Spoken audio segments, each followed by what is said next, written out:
আসসালামু আলাইকুম। আপনারা সবাই কেমন আছেন? আশা করি ভালো আছেন। আমিও ভালো আছি। আজকে আপনাদের সঙ্গে শেয়ার করব কচু আর আলু একটু অন্যরকম রেসিপি। যারা কচু খেতে পছন্দ করেন তারা এইভাবে রান্না করে দেখবেন, ভাত কিংবা রুটির সঙ্গে জাস্ট জমে যাবে। কি বলবো, না রান্না করলে বুঝতেই পারবেন না।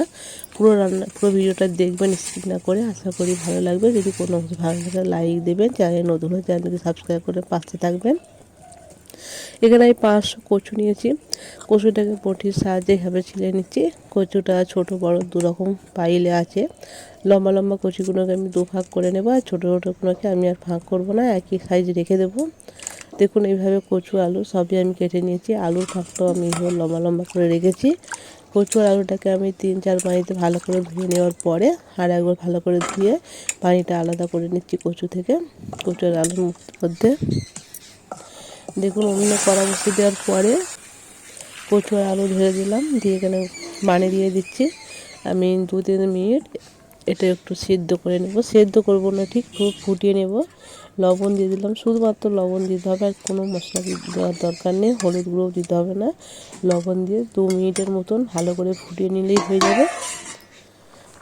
দেখুন ভালো করে কিন্তু ফুটে গেছে, দেখতেই পাচ্ছেন। এবার আমি এটা নামিয়ে নেব। পানিটা ঝরিয়ে নিতে হবে, তার জন্য আমি একটা ঠেকা নিয়েছি, তাতে আমি ঢেলে নিয়েছি। দেখুন এবার আর একটা জায়গায় কচুটা আলু ঢেলে দিচ্ছি। ঢেলে নেওয়ার পরে এখানে আমি কিছু মশলা দেব। প্রথমত দিয়ে দিচ্ছি হলুদ গুঁড়ো, তারপর দেবো ধনিয়া গুঁড়ো, তারপর লবণ দেব। লবণটা খুবই সামান্য মেপে দিতে হবে একদম। আমি যেহেতু আগেও লবণ একবার দিয়েছি, ওই জন্য আমি কম করেই দিচ্ছি লবণটা। তারপর দিয়ে দেবো লঙ্কা গুঁড়ো সামান্য, একদম কম কম মশলা দিয়ে এটা জাস্ট মাখাবার তারে। আর বেসন দিয়ে দিচ্ছি, এটা মূল উপকরণ বেসন। এটা কচু রান্নার ক্ষেত্রে বেসনটা যে লাগবে। এখানে আমি 4 চামচের 1.5 চামচের মতন বেসন ইউজ করেছি। ভালো করে মাখিয়ে নিচ্ছি, যেহেতু গরম আমি এখানে ঝাঁকুনির সাহায্যে ঝেঁকে নেওয়ার পরে ভালো করে মাখিয়ে নিচ্ছি। দেখুন মাখানো হয়ে গেছে। আমি উনুনে আবার একটা কড়াই তেল দিয়ে দিয়েছি। তেলটা ভালোভাবে গরম হয়ে যাওয়ার পরে মাখিয়ে রাখা কচু আলু দিয়ে দিলাম। দেখুন এটা ভালো করে ভেজে নিতে হবে। আমি এখানে আর একটা মশলা দিতে ভুলে গিয়েছিলাম, জিরা গুঁড়ো। সেই জিরা গুঁড়োটা আমি আবারও দিয়ে দেবো, একটু ভালো করে ছিটিয়ে দেবো। এটা ভালো করে ভেজে নেব। এবার আমি এখানে কিছু মশলা আমি বাটবো, সেইগুলো রেডি করে নেব। ততক্ষণ এটা ভাজা থাক। এখানে আমি গোটা ধনে নিয়েছি, গোটা জিরে নেব। এটা ভালো করে শিলনোড়ায় আমি বেটে নিচ্ছি। আপনারা চাইলে মিক্সচার মেশিনে গুঁড়ো করে নিতে পারেন। তারপর আমি এখানে আদা আর কাঁচা লঙ্কা বাটবো, আর কিছুই লাগবে না। পেঁয়াজটা আমি বাটবো না আর। দেখুন এটা আমার ভাজা কিন্তু হয়ে গেছে। এই পর্যায়ে এটা কিন্তু নামিয়ে নিতে হবে। নামিয়ে নেওয়ার পরে আবারও কড়াই তেল দিয়ে দিচ্ছি। তেলটা ভালোভাবে গরম হয়ে যাওয়ার পরে এখানে সামান্য গোটা জিরে আর তেজপাতা ফোড়নে দিয়ে দেখুন পেঁয়াজ দিয়ে দিচ্ছি। আমি এখানে একটা মিডিয়াম সাইজের পেঁয়াজ নিয়েছি, সেটা দিয়ে ভালো করে একটু পেঁয়াজটাকে ভেজে নেব।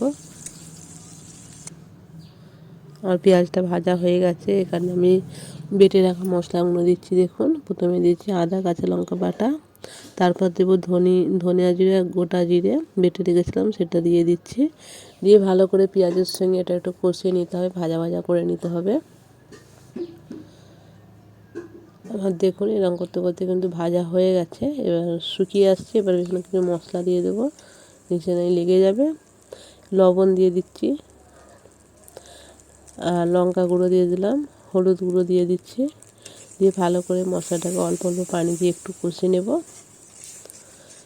পানিটা একটু বেশি করেই দিয়ে দিচ্ছি প্রথমে, নিচে লেগে যাবে বলে। এবার দেখুন মশলা থেকে তেল ছেড়ে আসছে, আমার এটা কষানো হয়ে গেছে। এইভাবে একটু কষে নিলেই হবে। তারপরে আমি এখানে দিয়ে দেবো ভেজে রাখা কচু আলু। যেহেতু একদম শুকিয়ে গেছে, পানি নেই, আমি কচু আর আলুটা একসঙ্গে দিয়ে দেওয়ার পরে সামান্য পানি দিয়ে এটা কষাতে থাকবো।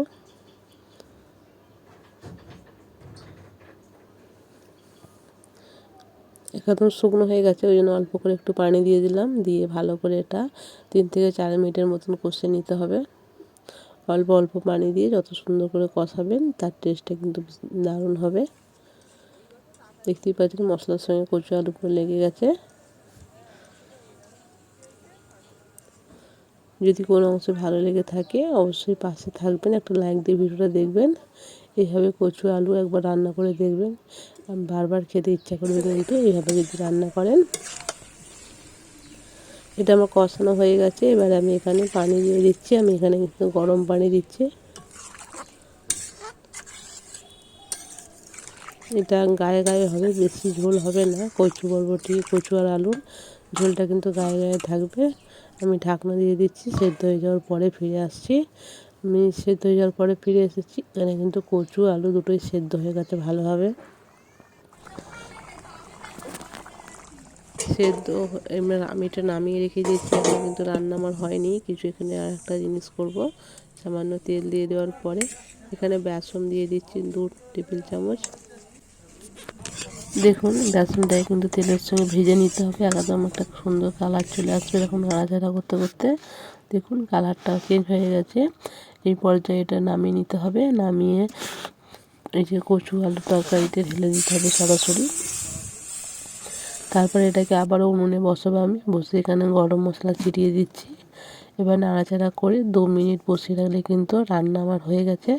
এইভাবে বেসন দিয়ে রান্না করে দেখবেন, কচু আলু বরবটি খেতে কিন্তু অসাধারণ লাগে।